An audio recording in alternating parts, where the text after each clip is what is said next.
el pastor Marco Zapata me habló de que había un matrimonio que, aunque vivían en Galicia, ellos son de Ucrania y tenían pensado venirse a vivir a Tenerife.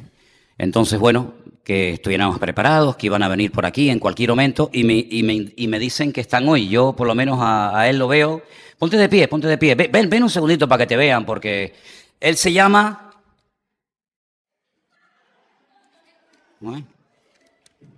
Rosti, lo dije mal, bien.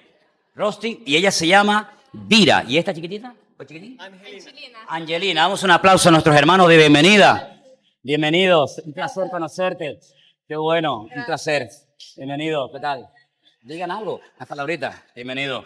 Bienvenido, hablo un poco mal español, perdón, pero escucho bien.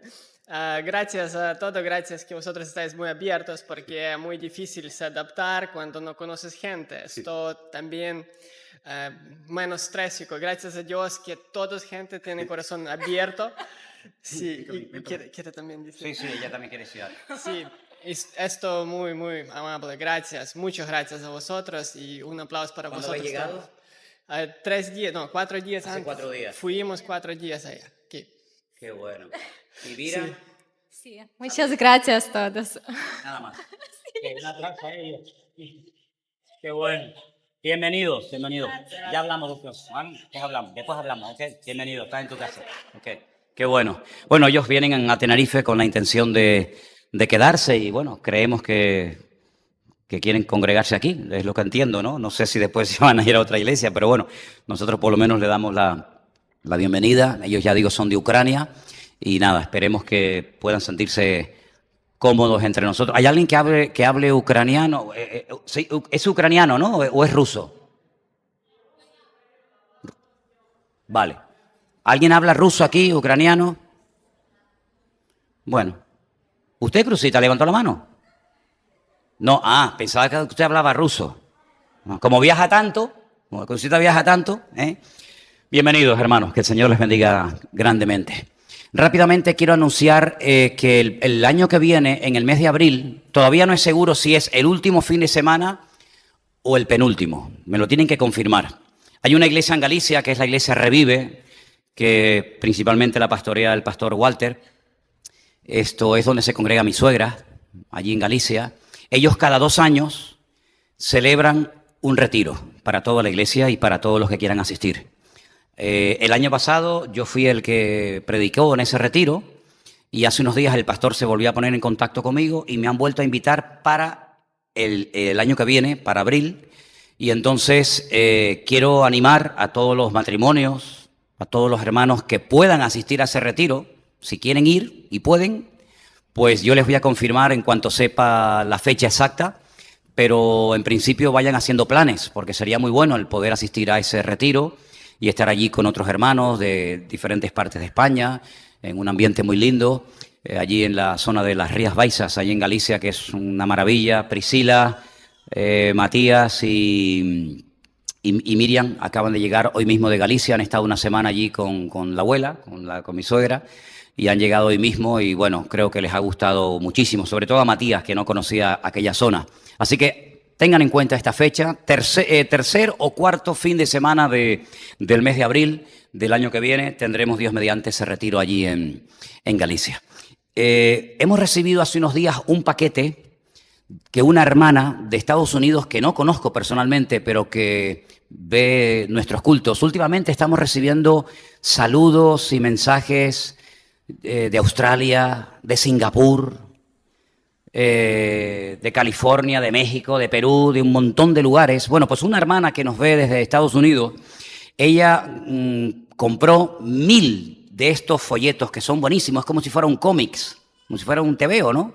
Tan buenísimos, tan buenísimos. Este ministerio que se llama Chick Publication es muy bueno porque hacen todo tipo de folletos sobre diferentes temas y este se titula Esta fue tu vida.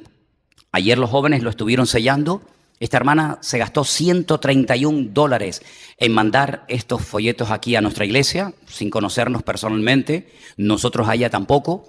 Y la idea es que ustedes se los lleven y que los repartan. No queremos tener aquí 1000 folletos, ya hemos mandado algunos a la iglesia del Puerto de la Cruz, pero lo que queremos es que ustedes se los lleven y los repartan porque están muy buenos, de verdad que están muy buenos. Es como la historia de un hombre que lo tiene todo en la vida y de repente, ¡pum!, se muere. ¿Y ahora qué? Le pasa la película de su vida por delante de sus narices y ahora se tiene que enfrentar ante la realidad del juicio eterno, delante de la presencia de Dios, y este hombre no estaba preparado. Tiene un mensaje evangelístico buenísimo. Aquí están, creo que hay más, no creo que esto sea... no, ahí está la caja también. Así que llévense todos los que quieran a repartirlos porque están para eso. Y el curso Tu Nueva Vida en Cristo ya lo estamos repartiendo a las personas nuevas, sobre todo a las personas que se van a bautizar, pero a personas nuevas que llevan muy poquito tiempo en los caminos del Señor o están viniendo de otras congregaciones donde recientemente se congregaban y bueno, por las circunstancias que sea, están comenzando a venir aquí. Por favor, llévense hoy mismo este curso. Es muy sencillo, muy práctico, muy bueno. Te va a ayudar a tener una disciplina diaria de lectura bíblica, de aprendizaje de la palabra de Dios. Así que, por favor, después del culto, los que se lo quieran llevar, por supuesto, es gratuito. Se lo llevan y cuando tengan todas las lecciones hechas, vamos a dar, yo pienso que con 2 semanas, ¿no? Con 2 semanas, 15 días que ustedes tengan, cuando lo terminen, se acercan, nos hablan a nosotros, le damos un diplomita con un sello firmadito por la iglesia, como que usted ha hecho el primer volumen y después hay más. Creo que me parece que son 6, ¿no? ¿De acuerdo? Así que aquí están estos cursos. Vamos a orar un momentito porque vamos a pasar ya directamente, sin más demora, a la palabra. Y este es un momento muy importante, es el momento en el que Dios va a hablar a tu vida, en el que Dios va a hablar a tu corazón. Ahora nadie se mueve, ahora todo el mundo con los oídos bien abiertos, porque vamos a escudriñar la palabra de Dios y cuando Dios habla, todo el mundo se calla. Y eso es lo que queremos, que la palabra de Dios hable a tu corazón, que la palabra de Dios hable a tu vida. Cuando tú salgas por esas puertas, que salgas mejor cristiano de lo que entraste. Padre Celestial, gracias por este privilegio que nos das ahora de acercarnos a tu preciosa y poderosísima palabra. Queremos que la bendigas, que ministres nuestro espíritu, nuestro ser interior, nuestra alma, y que podamos salir de aquí renovados y fortalecidos en la fe para que podamos caminar en victoria el resto de nuestra vida. Ponemos este tiempo en tus manos, en el precioso nombre de tu Hijo amado Jesús. Amén y amén. Algunas personas me han preguntado en internet, ¿por qué cuando termino de orar no digo en el nombre de Yeshua HaMashiach? Bueno, por una sencilla razón, porque estoy en España. Y lo que quiero es que me entiendan en España. Algunos pastores incluso me preguntan, ¿por qué usted cuando se dirige a Dios no se dirige al Abba Kadosh? Yo sé lo que me están diciendo.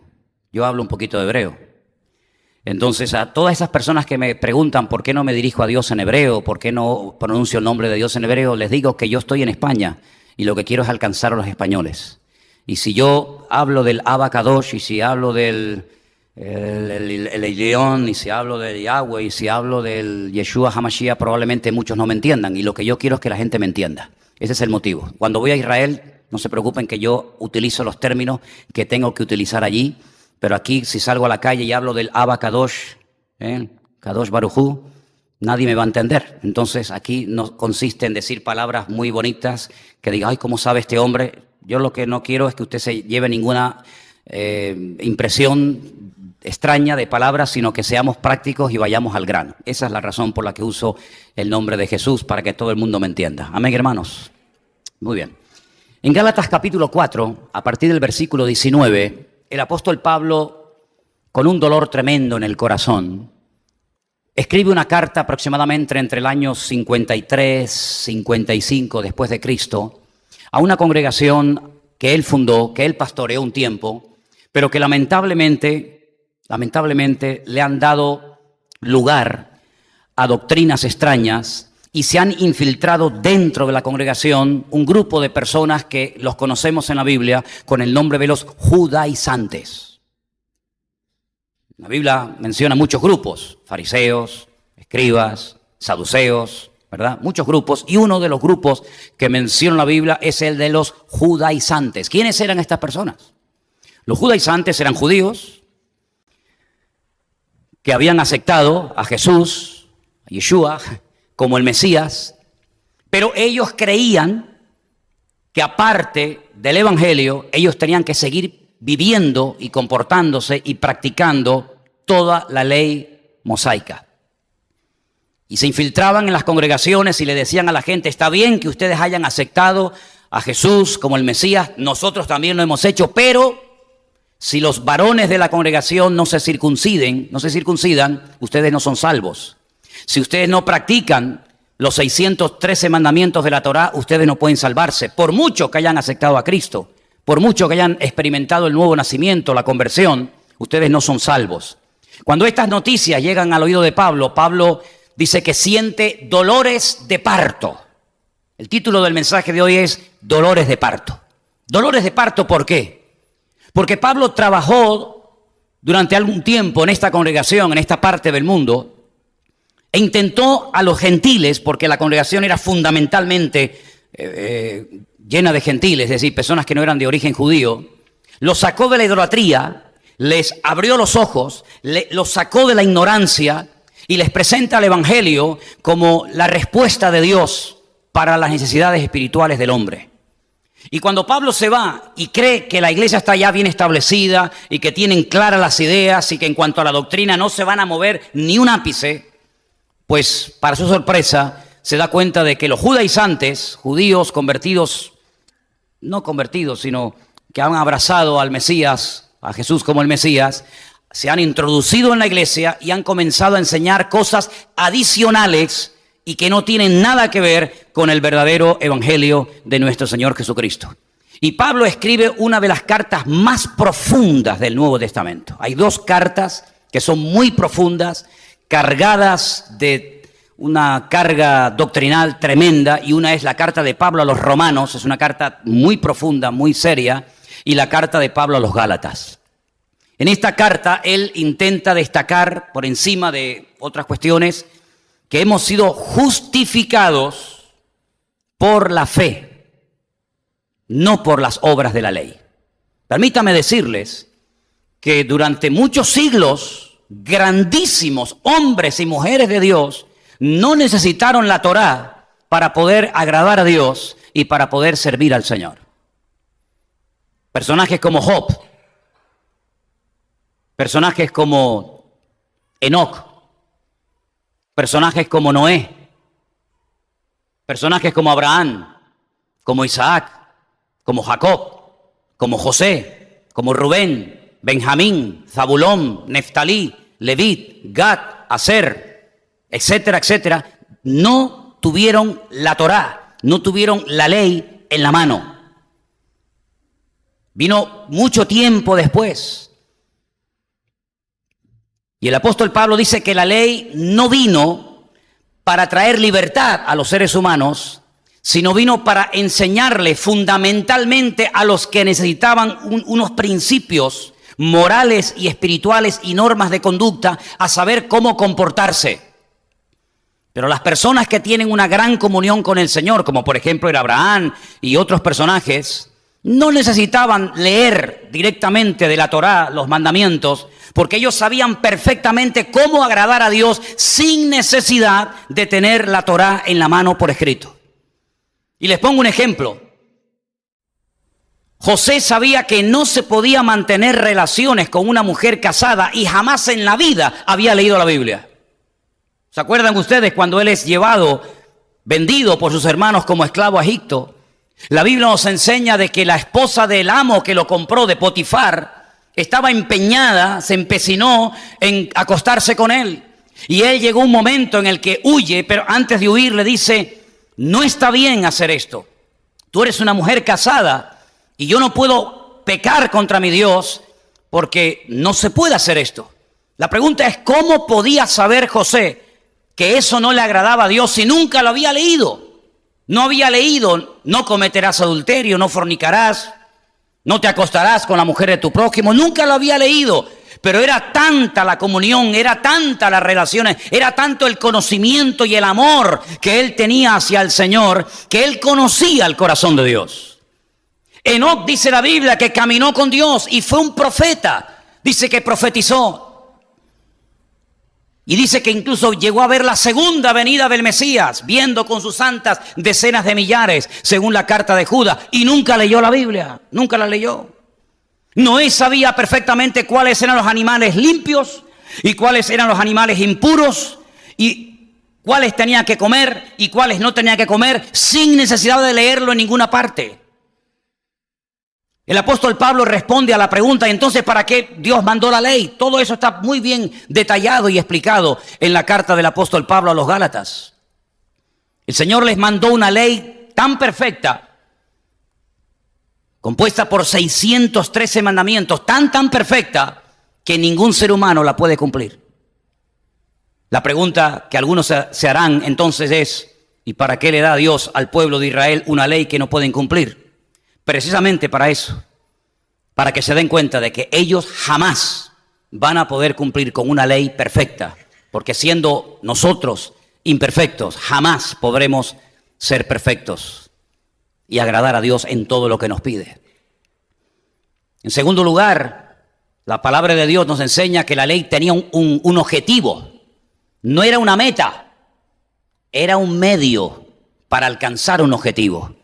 Lamentablemente muchas personas han convertido la ley o la Torá en un medio y al mismo tiempo en un objetivo. Sin embargo, la Biblia nos enseña que la Torá tenía unos objetivos muy claros. En ningún momento la ley le prometía al hombre salvación, sino más bien todo lo contrario.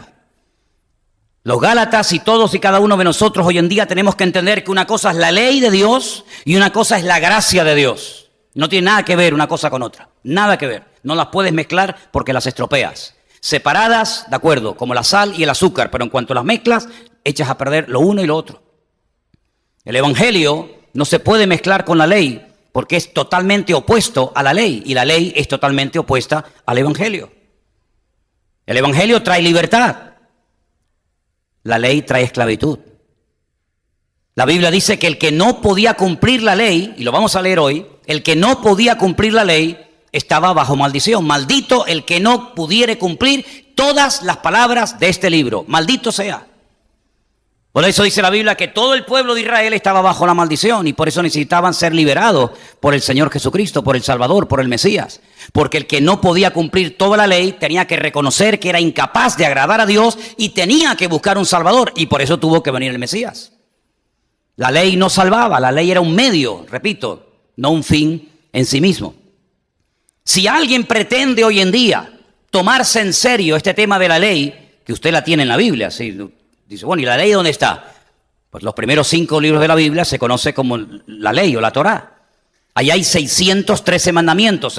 Yo tengo una Torá arriba en mi casa donde aparecen cuántos mandamientos hay en Génesis, cuántos mandamientos en Éxodo, en Levítico, en Números, en Deuteronomio, capítulo por capítulo.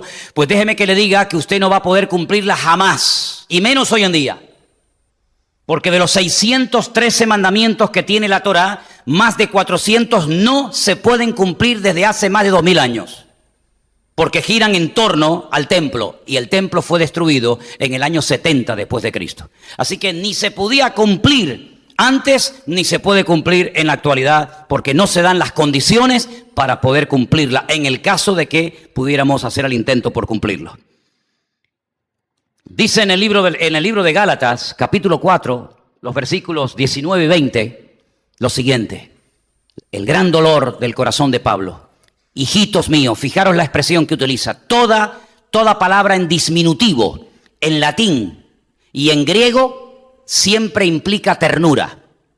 Todo lo que se escriba y se pronuncie en latín o en griego, en hebreo no, en forma disminutiva, siempre implica un gran amor hacia la persona con la cual estás hablando o intentas compartir un mensaje. En este caso, es la primera y última vez que Pablo utiliza esta expresión, hijitos míos. Juan la utiliza mucho, pero solamente Pablo la utiliza una vez en este versículo. Hijitos míos, por quienes vuelvo a sufrir dolores de parto, hasta que Cristo sea formado en vosotros. Quisiera estar con vosotros ahora mismo y cambiar de tono, pues estoy perplejo en cuanto a vosotros. Ayer en el culto de jóvenes le compartía a los chicos que la naturaleza, Dios ha establecido que desde el embrión, desde el momento de la concepción hasta el momento del alumbramiento, del nacimiento, hay un periodo corto de 9 meses. En tan solo 9 meses, unas pocas semanas, tiene que formarse dentro del vientre de la madre ese niño o esa niña. No hay más plazo, no hay más tiempo para unos y menos para otros.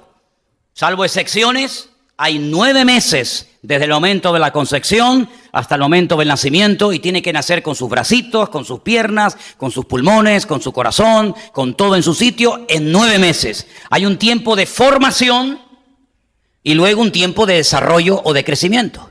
Exactamente igual nos va a ocurrir a nosotros espiritualmente hablando. Hay un periodo de formación donde Cristo tiene que ser formado en nosotros. Nuestra forma de hablar, nuestra forma de pensar, nuestra forma de vivir, nuestros pensamientos, nuestras doctrinas, nuestras costumbres, etcétera, etcétera. Todo tiene que ir siendo transformado hasta que Cristo se vaya formando en nosotros. Y una vez que Cristo ha sido formado, bien formado en nosotros, automáticamente tenemos que comenzar a dar fruto para su gloria y para su honra y no seguir siendo las mismas personas. Cuando una persona comete los mismos pecados, cae en las mismas trampas, tropieza en las mismas cosas, es porque todavía eres un niño. Aunque tengas un cuerpo muy fuerte, aunque seas muy alto, aunque tengas 50 años, me da igual. Si todavía sigues tropezando y tropezando y cayendo siempre en lo mismo, es porque todavía no tienes la estabilidad que tiene una persona adulta. Se caen más los niños que las personas adultas. Es más, muchas veces los niños se caen y como que son de goma, dice la gente, ¿no? Madre mía, si se hubiera caído el padre, la madre, el abuelo o la abuela con semejante caída, probablemente se le hubiera partido la cadera, un brazo, una pierna, ¿sabe Dios qué? El niño está preparado como para caerse y levantarse, pero el adulto no puede permitirse el lujo de caerse tanto como un niño. Es más, conozco muchas personas, aquí en este edificio ahora mismo, se da el caso de personas que por una caída se partieron la tibia, el peroné, la cadera, la pelvis, etcétera, y se quedaron inválidos. Porque hay un momento en la vida en el que te puedes caer y levantar, pero hay otros momentos en los que mejor es que no te caigas, porque a lo mejor nunca más te puedes volver a levantar. Miren la historia preciosa de un hombre llamado Mefiboset. ¿Lo conocéis? Mefiboset era el nieto del rey Saúl.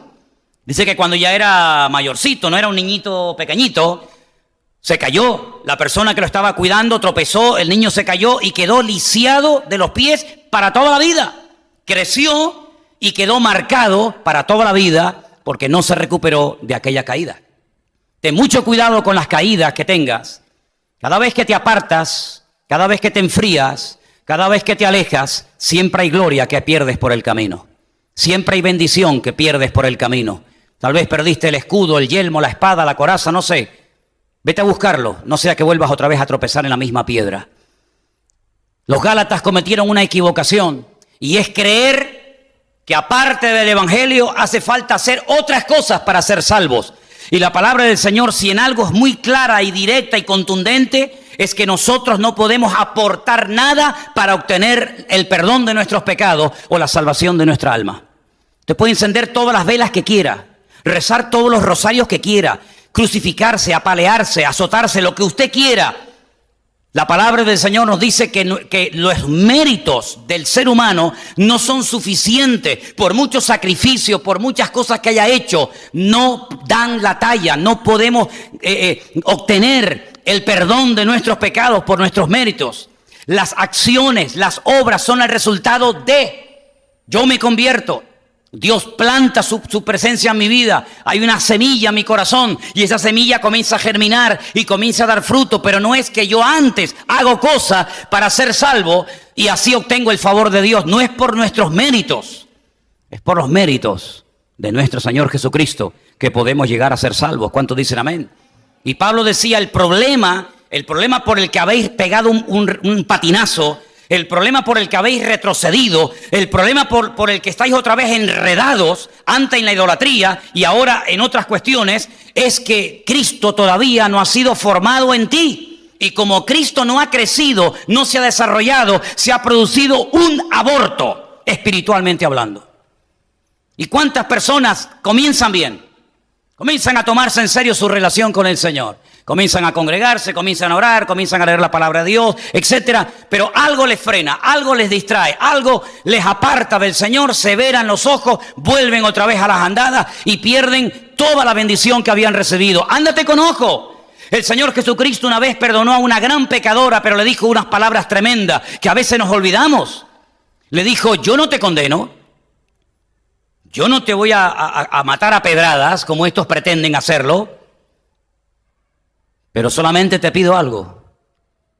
No vuelvas a pecar otra vez. No peques más, porque entonces no has entendido nada.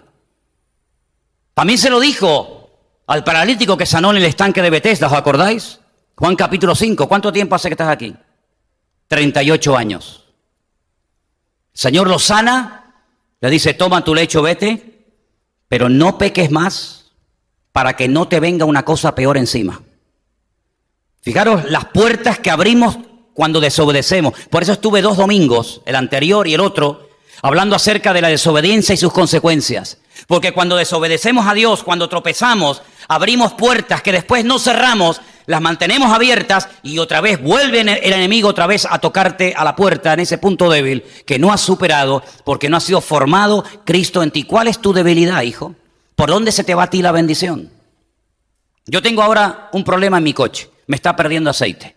Bueno, hay muchos por ahí también que dicen que pierden algo de aceite, ¿no? ¿Y qué es lo que tengo que hacer? Reponer el aceite. Estoy esperando que el mecánico me llame de un momento a otro. Y estoy orando para que no me pegue un sablazo cuando me pase la factura.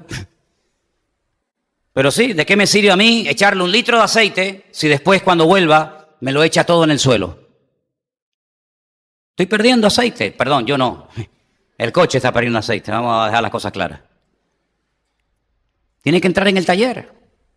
Y hay cristianos que pierden bendición. Se les ve en la cara, en la forma como hablan, las conversaciones que mantienen. Pierden la bendición de Dios por una falda, por un ordenador, por un móvil, por unos ojos bonitos, por una noche de placer, por lo que sea. Pierden la bendición tan fácilmente, con lo que te costó llegar aquí y con lo fácil que se pierde la bendición. ¿No te has dado cuenta ya? ¿Cuántos años habrán tardado en hacer las Torres Gemelas? Yo no lo sé, pero imagino que años. En 1 hora cayeron, en 1 hora se desmoronaron las Torres Gemelas. ¿Cuánto hormigón, cuánto cemento, cuánto hierro, cuánto cable, cuánto trabajo, cuántos miles de personas invirtieron su vida para levantar esas torres imponentes allí en el centro en Nueva York? Y en 1 hora se derrumbaron. Pero es que espiritualmente hablando, si bajamos la guardia, si nos confiamos, si nos volvemos a enredar otra vez, dice que cuando nos volvemos a enredar y le damos la espalda al Señor y desobedecemos, el postrer estado viene a ser peor que el primero. Las estadísticas dicen que es mucho más fácil ganar a un alma que nunca ha oído el Evangelio que restaurar a una persona que conoció el Evangelio y se apartó y viene y se apartó y viene y se apartó y viene. Hay un momento en el que ya se acostumbró a irse, a marcharse, a pecar. Ahora me levanto y ya como que es un relajo tu relación y tu compromiso con el Señor. Tómatelo en serio, porque es lo más serio que puedes tener en esta vida, tu relación y tu compromiso con el Señor. Y esta gente se enredó en la ley, se enredó otra vez en cosas que nadie jamás podrá cumplir. Porque, repito, es una ley perfecta. Y si no fallas en una cosa, fallas en otra. Mira lo que dice el apóstol Pablo en el capítulo 3, versículo 10. Presta atención, referente a la ley. 3:10. Porque todos los que dependen de las obras de la ley están bajo maldición. ¿Tú has leído alguna vez ese versículo? Todos. ¿Y cuántos son todos? Hay millones en este momento en el mundo que dependen de las obras de la ley, lo que hacen. Tengo que hacer esto, tengo que hacer aquello, las 7 de la mañana, las 3 de la tarde, ahora esto, ahora lo otro, ahora no puedo hacer, ahora no puedo. Dependen de las obras de la ley para su estabilidad emocional, para su paz interior. Pues todos los que dependen de las obras de la ley están bajo maldición porque escrito está. ¿Dónde está escrito? Ahora lo vamos a poner, ¿sí? Deuteronomio 27:26, ahora lo vamos a poner. Dice, maldito todo aquel que no permaneciere en todas las cosas escritas en el libro de la ley para hacerlas. Ponme Deuteronomio. Maldito el que no confirmare, el que no cumpliere las palabras de esta ley para hacerlas. Y todo el pueblo dijo, amén. ¿Quieres cumplirlas todas? Venga adelante, pero como no las cumplas, cae bajo maldición, ¿eh? Y por eso dice la Biblia que todos los que dependen de las obras de la ley para su salvación están bajo maldición. Porque es como decir, yo puedo, déjame que yo puedo. Y lo intentas y es como el hámster, ¿verdad? Dentro de la jaula dando vueltas y vueltas y vueltas y vueltas. Y se cree que va a llegar a alguna parte y el pobrecito ya está agotado y sigue dando vueltas. Y al final, después de 2 horas de darle vuelta a la rosca, sigue en el mismo sitio. Y eso es lo que ocurre cuando desobedecemos a Dios, cuando queremos vivir a nuestra manera. Pero es que esto no es nuevo. Esto es el ego del hombre. Se manifiesta de muchas maneras. Una vez los hombres dijeron, ¿qué es lo que hay que hacer? ¿Qué es lo que Dios ha establecido? ¿Qué es lo que Dios ha mostrado para acercarnos a Él? Vamos a ver, Adán pecó, fue expulsado del jardín del Edén. Dios le dijo que ya no podía vivir allí, que no podía más tener comunión, relación directa con el Creador. Pero Dios le dijo que había una forma nueva, temporal, de acercarse a Dios. ¿Cuál era? Sacrificios de animales. Para que el hombre cada vez que tuviera que acercarse a Dios recordara que se comportó como un animal. Cada vez que pecamos nos comportamos como una bestia, sin raciocinio, sin conocimiento. Entonces cada vez que lleves una oveja, un animal, recordarás que por tu pecado te comportaste como una bestia, como un animal. Y pondrás tus manos sobre la cabeza del animal y le degollarás y derramarás la sangre para que recuerdes que la paga del pecado es la muerte. Todo el mundo lo sabía, todo el mundo sabía que esa era la nueva forma, el nuevo método de acercamiento a Dios. Llegan los hombres y dicen, no, nosotros vamos a crear otro sistema. Vamos a ponernos de acuerdo, vamos a comenzar a construir una mega estructura y vamos a llegar hasta la misma presencia de Dios y cuando lleguemos allí le vamos a decir, ¿te das cuenta? ¿Te das cuenta cómo tú dices que la única forma es esta y nosotros te estamos demostrando en la cara que estás equivocado? Llegaron, ni lograron terminar la obra, se quedaron a medias. Un desastre más. ¿Qué te parece? El hombre siempre intenta inventarse nuevos sistemas, nuevas formas. ¿Cuántas religiones hay? Miles. Y cada una de ellas le enseña a los practicantes que hay otras formas de obtener paz. Eso de entregarle tu vida al Señor y tener paz, eso olvídate. Tú tienes que levantarte a las 6 de la mañana cuando sale el sol, irte a la playa de las Teresitas, ponerte con los pies así, si te lo puedes poner aquí atrás mejor porque es más espiritual. Te pones así y empieza. Y ya verás, tú abres todos los chácaras. Y las chácaras y el chacadito también. Y entonces ya te viene la paz. El hombre siempre intenta llevarle la contraria a Dios. Siempre intenta. ¿Y qué se ha puesto de moda últimamente? Comprar un Buda en los sitios de venta de flores y de plantas. Y tienen ahí un Buda, un muñeco, un panzón allí en la puerta de la casa, porque es algo de moda, pero bueno, es que es una cosa moderna, una cosa... El hombre siempre intentando llevarle la contraria a Dios. Y Dios dice, yo voy a suplir todas tus necesidades conforme a tus riquezas en gloria. Tú no te preocupes, yo soy tu pastor, nada te faltará. Y tú dices, sí, pero yo voy a comprar esto y lo otro por si me toca. Siempre tratando de llevarle la contraria a Dios, y así eran los Gálatas. Por eso Pablo dice, tengo dolores de parto por ustedes porque se han vuelto a enredar en algo que lo que va a traer en vez de libertad y en vez de bendición es más maldición. Porque todos los que quieren vivir bajo las obras de la ley, que no las van a poder cumplir, acarrean consecuencias terribles a su vida. Y yo se lo enseñé, pero no hacen caso. Capítulo 3, verso 23. Otra consecuencia. Pero antes de que viniese la fe, estábamos confinados bajo la ley, encerrados, encarcelados, para aquella fe que iba a ser revelada. Trae maldición, trae prisión y trae también esclavitud. Capítulo 4, verso 3, ¿qué dice? Así que también nosotros cuando éramos niños estábamos en esclavitud bajo los rudimentos del mundo. Pablo sabe perfectamente de que la ley no trae libertad. La ley es sinónimo de religiosidad. Es muy bonita, es muy atractiva, pero algunos creen, me llama la atención que se ha puesto de moda, celebremos las fiestas del Señor. Venga, ¿cuáles son? Pesaj, Pascua, unos días más tarde, ¿cuál? Pentecostés o Shavuot, y después ya la última, la fiesta de los tabernáculos, la fiesta de Sukkot. Vamos a practicar también el Shabbat. María, tienes 4. 3 fiestas y el Shabbat. ¿Hasta 613? ¿Ya te circuncidaste? Sí, 5. Todavía te faltan. ¿Tú no te das cuenta que hasta el amor en la Torá entra en forma de mandato?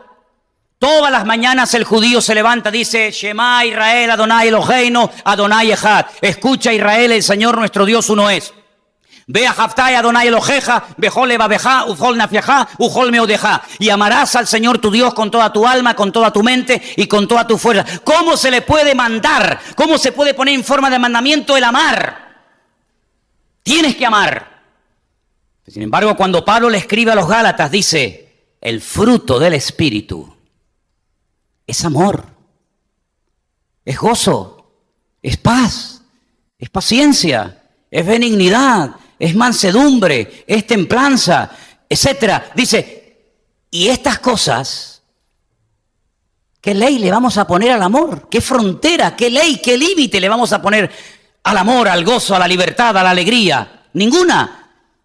El que está en Cristo es nueva criatura. No me tienes que ordenar que te ame, es que no puedo dejar de amarte. No me tienes que obligar a estar gozoso, es que no puedo estar, no puedo estar sin gozarme. No me tienes que mandar a que me porte bien, es que me quiero portar bien porque amo al Señor. Y el amor en el Antiguo Testamento viene en forma de mandato. Amarás, amarás. Es que no lo siento, tienes que amar, sí o sí. En el Nuevo Testamento forma parte de una vida normal, de una relación con Dios. Dice, contra esto no hay ley. ¿Qué ley le vamos a poner a la manifestación, al mover del Espíritu Santo en nuestra vida? El apóstol Pablo dice, mira, la ley te cambia por fuera, pero no por dentro. De ahí que Pablo le diga, y ustedes que son maestros de niños y enseñan la ley, tú que enseñas a otro, ¿no te enseñas a ti mismo? Sin embargo, el Evangelio sí te cambia por fuera y te cambia por dentro. Porque hay gente que le da mucha importancia al cambio exterior. Hay iglesias que a las mujeres las machacan. Y hay algunos maridos que tienen problemas de celos, que esas iglesias le caen como anillo al dedo. Pendientes, nada. Falda hasta los tobillos y no te pongo 1 metro más porque te caes. Nada. Todo es, esto no se puede, esto no se puede, esto no se puede, esto no se puede, esto no se puede, esto no se puede.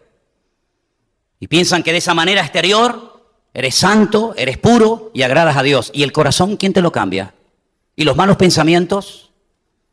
Cuando dice la Biblia que el problema, los malos pensamientos incluso salen hasta de nuestro corazón. Y el problema no está en lo que entra, el problema está en lo que sale. ¿No te das cuenta que la ley solamente te dirige externamente? Lean Mateo capítulo 23.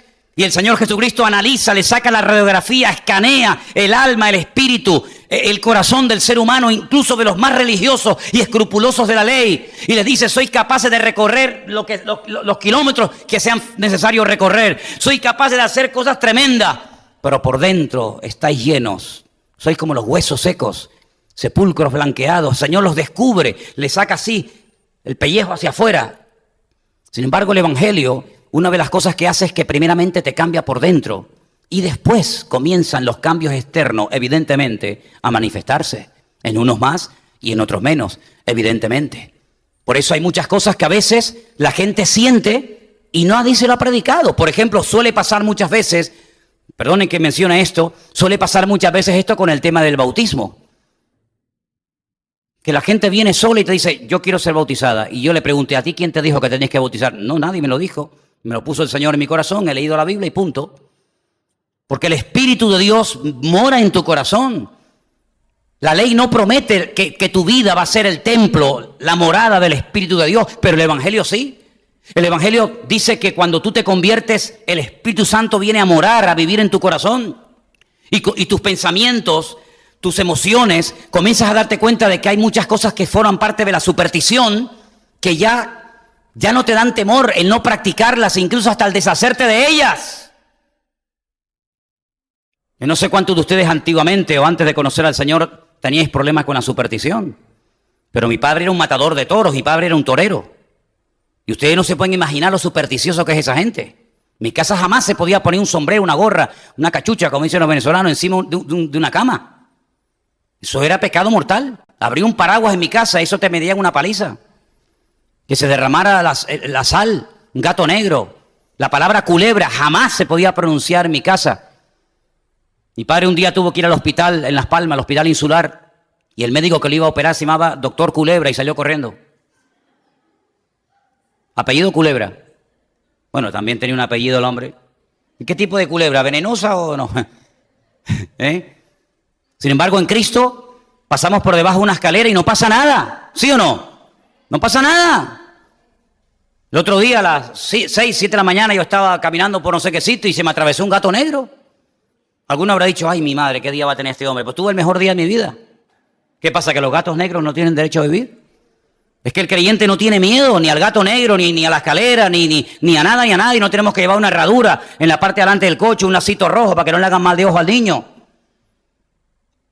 El que está en nosotros es mayor que el que viene contra nosotros. En paz me acostaré, asimismo dormiré, porque solo tú, Señor, me haces vivir confiado. El Señor es mi luz y mi salvación, aunque un ejército acampe contra mí, no temerá mi corazón. ¿Qué quieres que te diga?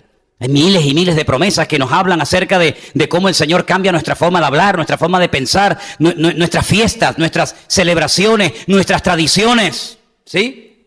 Dios nos cambia completamente. Y el apóstol Pablo tiene dolor porque ve que aquella gente recién convertida, que habían empezado a dar buenos pasos, que habían comenzado a crecer y a madurar, vuelven otra vez a enredarse con cosas que él sabía como buen experto de la ley, que nadie iba a poder cumplir, y menos ellos, que no estaban acostumbrados a vivir con aquella presión que produce el vivir bajo la Torá. Algunos quieren hoy en día vivir bajo ese peso, bajo ese yugo. Pablo dice que la Torá es un yugo tremendamente pesado. ¿Quién es capaz de cumplir 613 normas? Cuando, repito, más de 400 y pico, aunque quiera, no puedes cumplirlas porque no se dan las condiciones para poder cumplirlas. Es imposible. La frustración del hombre que quiere llegar a Dios por sus méritos y no llega. Porque no es por nuestros méritos, es por los méritos de Cristo. ¿Cuántos dicen amén? Entonces, Él tiene que ser formado en nosotros.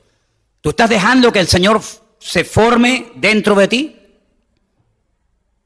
Tenemos ahora mismo, que yo sepa, una mujer embarazada en la iglesia, ¿sí o no? Una, ¿no? ¿O hay más?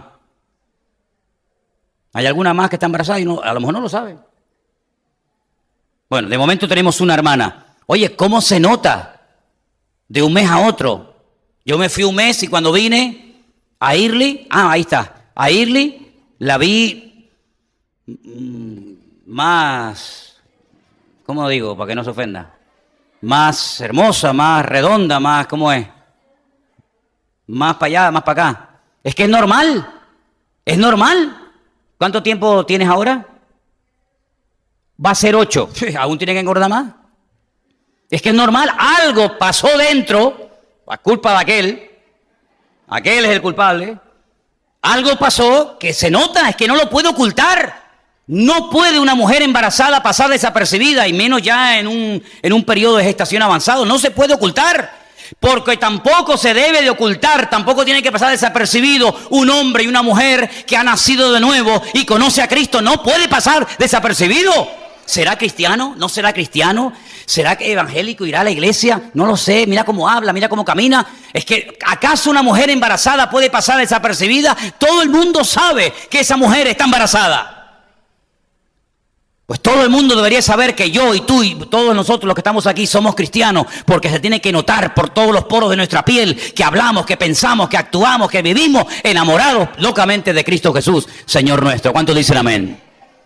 Ahora hay algunos versículos que yo quiero leer para que se den cuenta cómo es posible, no tiene por qué ocurrir, pero lamentablemente ocurre, cómo hay personas que han conocido el Evangelio, que están comenzando a dar los primeros pasos, pero cuidado que no te pase esto que yo voy a leer ahora a continuación. Primera de Corintios, capítulo 13, versículo 11, versículo que ayer compartía con los jóvenes. Cuando yo era niño, y Pablo no habla de su edad cronológica, sino que él, comparando con Gálatas, dice que cuando él era niño, se refiere a antes de convertirse a la gracia y al evangelio del Señor Jesucristo. Hablaba como niño, pensaba como niño y juzgaba como niño. Mas cuando ya fui hombre, dejé lo que era de niño. Ya está. Hasta la voz le cambia a un hombre. Y de la noche a la mañana, aquella voz de trompeta, ahora parece Pavarotti. Le cambió la voz, pasó de una etapa de la vida a otra. Y ya no hay marcha atrás. Ya no hay marcha atrás. Espiritualmente hablando, si tú has puesto tu mano en el arado y has comenzado a dar los primeros pasos, ya no hay marcha atrás. Ya tienes que dejar de hablar, ya tienes que dejar de juzgar o de comportarte, ya tienes que dejar de vivir como antes vivías, en desorden, en desobediencia, haciendo lo que te daba la gana, pecando el viernes y el sábado y el domingo cara de niño bueno en el culto. Ya tiene que haber un cambio en tu vida. Ya no puedes seguir igual, porque si sigues igual, tú no has entendido el Evangelio. Tú no has nacido de nuevo. Literalmente la Escritura en 1 de Juan dice que el que practica, escucha esto, el que practica el pecado no ha conocido a Dios. ¿Cuántos dicen amén? Es que no podemos pecar. Yo no he dicho eso. Pecar, pecamos todos. Pero practicar el pecado asiduamente, con toda intencionalidad, con mis 5 sentidos, ya no. Pecamos, oye, sin querer, pecamos porque somos seres humanos, imperfectos, pero pecar a sabiendas. Ahora voy a engañar a mi mujer a sabiendas, ahora voy a robar a sabiendas, ahora voy a matar con todo. No, eso ya no se puede. Si esa es la vida que tú llevas, tú no has nacido de nuevo. Pero cuidado, es que como pastor tengo que decir algo que te puede retumbar los oídos. Pero también he conocido gente que sí han entendido el Evangelio. Sí, lo han entendido perfectamente. Se han criado en la iglesia desde niños. Conocen el Evangelio perfectamente, pero no lo viven. Y la Biblia dice que el que conoce el bien, conoce lo que tiene que hacer y no lo hace, también está pecando. Así que vamos a tomarnos muy en serio nuestra relación con el Señor y no ser niños en nuestra forma de hablar, ni de pensar, ni de juzgar a los demás, ni a nosotros mismos. 1 Corintios también, capítulo 3, versículo del 1 en adelante, Pablo se dirige a esta congregación y les dice, hermanos, fíjate, hermanos, son creyentes, son hermanos en Cristo. No pude hablaros como a espirituales, sino como a carnales, como a niños en Cristo. Qué fuerte, ¿no? Me hubiera gustado hablarles como a espirituales, a otro nivel, pero es que hay ciertas cosas que ustedes no son capaces, porque ustedes son carnales, ustedes son niños en Cristo. Versículo 2. Os di a beber leche, como los niños comen leche, y pueden vivir perfectamente con leche, tú y yo ya no. Y si no, pruébalo un par de días para que veas cómo te comes hasta los muebles de tu casa. Os di a beber leche y no vianda, porque aún no erais capaces, ni sois capaces todavía. Porque aún sois carnales, pues habiendo entre vosotros, ojo, celos, contiendas, disensiones, ¿no sois carnales y andáis como los hombres? Es decir, hay una serie de características que identifican la inmadurez de ese grupo, de ese colectivo, de esa congregación. Celos, disensiones, carnalidad, contiendas. Cuando esas cosas se manifiestan en una congregación, cuando esas cosas se manifiestan en la vida de un creyente, es que esa persona no ha madurado, no ha crecido, no se ha desarrollado, Cristo aún no se ha formado correctamente en esa persona. Y se nota porque tiene problemas con los celos, con la envidia, tiene problemas con ciertas y determinadas personas en su relación con los demás, porque son niños en Cristo. Y eso le estaba pasando a la iglesia de Corinto. Y hay unos versículos también en hebreo, quiero terminar con esto, que dicen así, hablando acerca de la falta de madurez de un creyente. Hebreos capítulo 5, 13 y 14. Y todo aquel que participa de la leche es inexperto en la palabra de justicia. ¿Por qué? Porque es un niño. Pero el alimento sólido es para los que han alcanzado ¿el qué? La madurez. La madurez. Para los que por el uso tienen los sentidos ejercitados en el discernimiento del bien y del mal. Así que encontramos ya en el primer siglo de la era cristiana gente que habían dejado la idolatría, gente que habían dejado el paganismo, se habían convertido al cristianismo, se habían convertido en seguidores de Cristo, pero que no habían crecido, que no habían madurado, y cuando se les escribe a estas congregaciones, a estas personas, se les habla de niños inexpertos, inmaduros. Mire, hermano, algunas personas que están viniendo últimamente a la iglesia, estáis comenzando a dar los primeros pasos. Y es muy bonito esa etapa, esos primeros pasos, ¿no? Es muy bonito Cuando una persona comienza a decirte, oye, y cuando yo abro la Biblia y veo este número así grande, gordo, negro, grande, ¿esto qué es? Esto se llama capítulo. Ah, eso es un capítulo. Y estos números chiquititos, el 1, el 2, el 3, ¿esto qué es? Estos son los versículos. Ah, entonces hay capítulos y versículos. Ah, vale, vale. Y cuando abro así, dice Antiguo Testamento y Nuevo Testamento, ¿esto qué cosa es? Pues mira, esto es antes de Cristo y después de Cristo. Ah, vale, vale. Y eso de profetas mayores y profetas menores, y comienzas a aprender un mundo impresionante, ¿no? Yo tenía una libreta y todo lo apuntaba porque yo decía, yo voy a ser incapaz de aprenderme tanta palabra, porque es que en mi vida me imaginé que había tanto que aprender. Pero llegará un momento cuando ya esas cosas te las sepas y tendrás que seguir adelante, y tendrás que avanzar. ¿Saben que cuando yo vivía en Venezuela, yo tenía una bolsa llena de muñecos de indios y vaqueros y tenía un fuerte Apache? Y yo lo montaba y me pegaba horas jugando ahí. Yo hacía con una regla, una gomita, y se la lanzaba a un muñeco. Si caía boca arriba estaba herido, si caía boca abajo estaba muerto.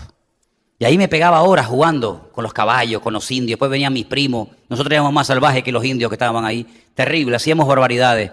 Llenábamos la bañera, los tirábamos todos, los ahogábamos, pues los sacábamos. Bueno, hacíamos cosas tremendas.